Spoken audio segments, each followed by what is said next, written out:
All right, thank you for tuning in for part 2 of the Cardiac Electro-physiology. In part 2, we want to take a closer look at the cardiac cycle. Really important that you understand this and the different parts of it. When we say cardiac cycle, wow, we're talking about diastole and systole. And just a heads up, okay? So when we say systole, as we've said in previous videos, we're talking about what? Pumping. Something's pumping, right? Another way of saying systole is depolarizing. So careful with that, careful with those terms. Systole means the same as what? Or it's in the same range as depolarizing, pumping. Both of those are pumping. Now, the other part of it is diastole.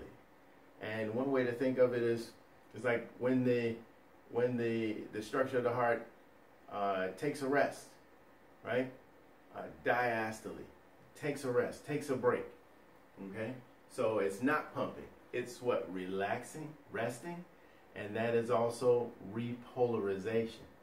So diastole, resting, repolarization, right? Not pumping. Okay, so let's get into it. So anyway, at RN Cliff Notes, what are we doing? Helping you to see through larger concepts. And I am Cliff Davis, Associate Dean of Nursing, Advanced Medical Nursing Professor. Okay? And so, what is ventricular systole? So, if we say ventricular systole specifically, so we're not talking about the entire heart. We're talking about the upper portion or the lower portion? The lower portion, right? And if we say systole, like we said earlier, so the lower portion of the heart is doing what? Pumping. Great. Okay. All right. So it occurs when the ventricle pumps or what? Depolarizes. Real important that you catch those terms. Systole, depolarizes. Now, okay, so we want you to number your paper or your device, this time from 1 to 12. From 1 to 12. Okay? And here's why we're numbering it. This right here. Yes. So a little bit different. So we're looking at the cardiac cycle. And the very first thing I need you to do is identify this here, what that is when you see this on an EKG. So we've got 1, we've got 2, 3, 4, and 5. Just identify that by letter. Okay?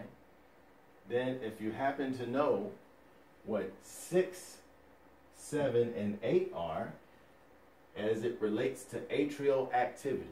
So this line going across here, this is relating to atrial activity in terms of the cardiac cycle. And if you don't know, don't worry about it. You're going to know here in a minute. Okay? Now, 9, 10, and 11. This line going across relates to ventricular activity. If you know what that is, fill that in at this time. And then 12. 12, we want to know, where does the cardiac cycle actually begin? Where does it begin and where does it end? All right, so here we go. First thing, we've got structure 1, 2, 3, 4, and 5 as it shows up on this ECG. Okay, and those letters should be right. P, Q, R, S, T.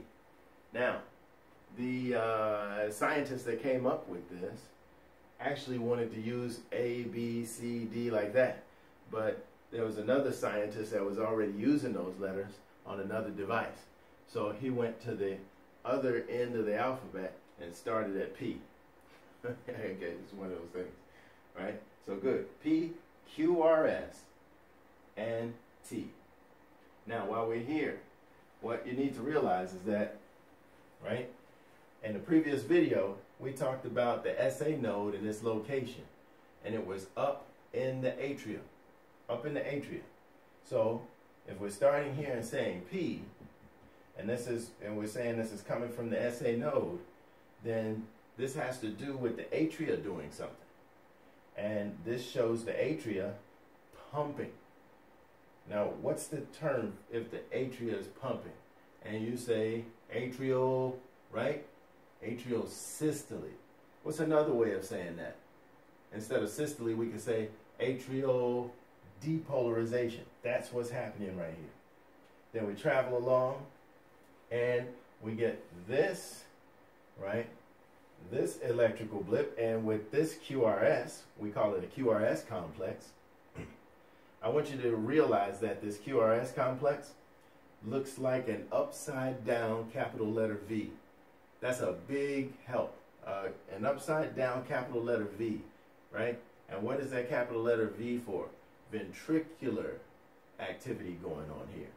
And in this case, the ventricles are pumping. So that would be ventricular systole or ventricular depolarization. Good. Now, we can continue on, and we come down here to our letter T.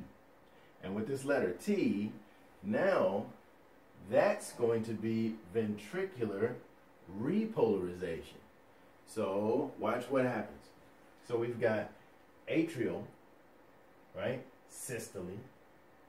Then we've got ventricular systole, or depolarization, right? But then we've got ventricular repolarization. And you say, wait a minute, something's missing, right? Because we got ventricle activity here and ventricle activity here. This is the only spot for atrial activity. And you hear a lot of different things about where this missing piece is. This is atrial, right?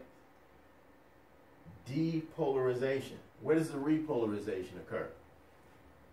Atrial repolarization typically is a very difficult to notice little electrical impulse that happens actually behind this massive QRS.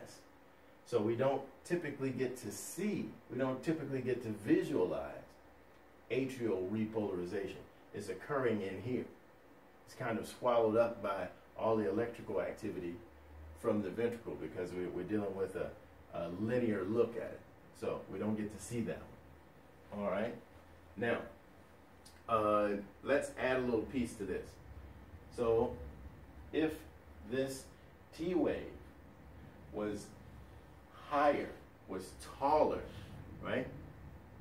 Especially for examination purposes, a tall tinted T wave, we refer to that as a tall tinted T wave, that is indicative of your client suffering from or having an issue with hyperkalemia.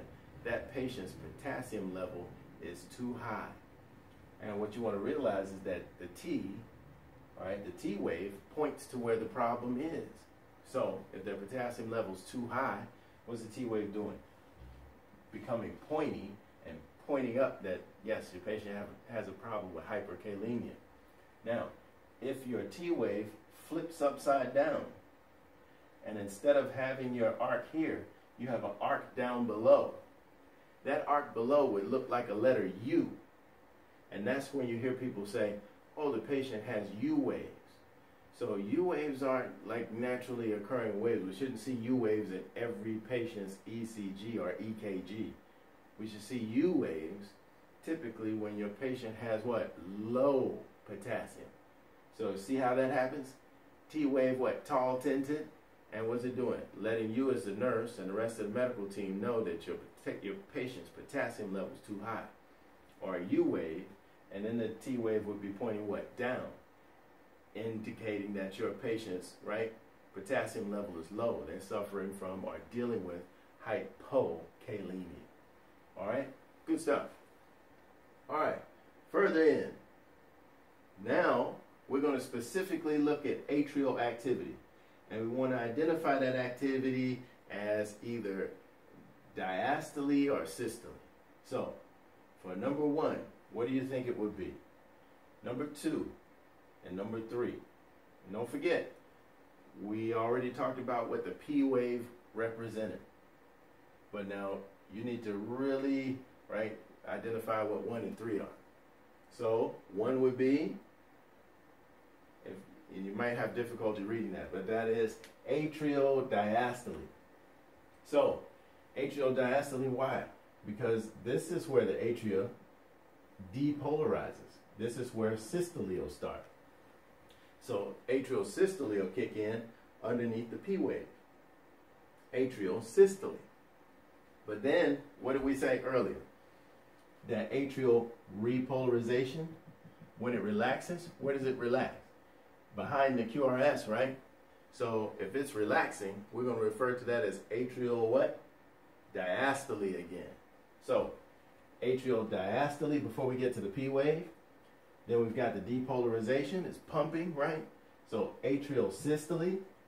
Then our repolarization, our atrial diastole kicks in at this point. So this space here, this is our atrial diastole until it cycles back around and is ready to depolarize again. So that's your atrial activity in summary. All right, moving along. Ventricular activity on the ventricular line. Okay, this time, right, when we talked about what this was, we said this was an upside letter V, right, for the ventricles depolarizing. Well, 1 is before that happens, correct? 2 is after that happens. Okay, so we should have something that looks like this. So 1 should be ventricular diastole. The ventricles should be resting at this point until they get to here, right? Our upside down V, what's happening?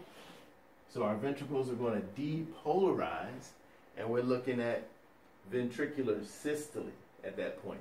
Yes. So 2 is ventricular systole. 3, right? Don't forget, here's our T wave. And what's happening? That's ventricular repolarization. If it's repolarization, what's your ventricles doing? Relaxing. So we're back at what? Ventricular diastole. So watch what's happening. So we've got ventricular diastole. So it's going to keep resting, cycle back around, keep resting until it's time to depolarize again, right?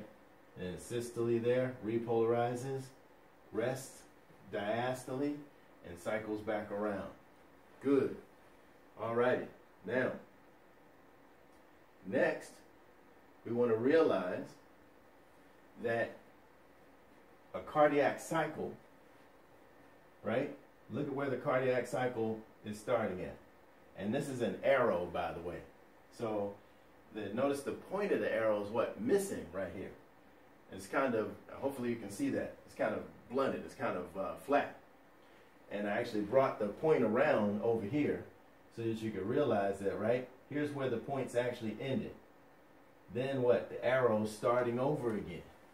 So right at that point of that P wave. So with that in mind, all right, let's jump to this one. What is a cardiac cycle? And a cardiac cycle is, right? It is the performance of the human heart from the ending of one heartbeat to the beginning of the next, like we saw with that arrow. But we skipped the question, unfortunately. Let's go back. So, right, what is atrial diastole? And you remember that what? Diastole is when the atria is doing what? Resting. Well, give me another name for it. Atria is resting. Atrial diastole. It would be atrial what? Repolarization. Resting. Good. So, depolarization for the atria, it occurs when the atria stop contracting and do what? Rest. It's repolarizing. So, good job, guys. And now, I want to thank you guys again for subscribing and liking. All right? Keep studying smart. We'll see you out there.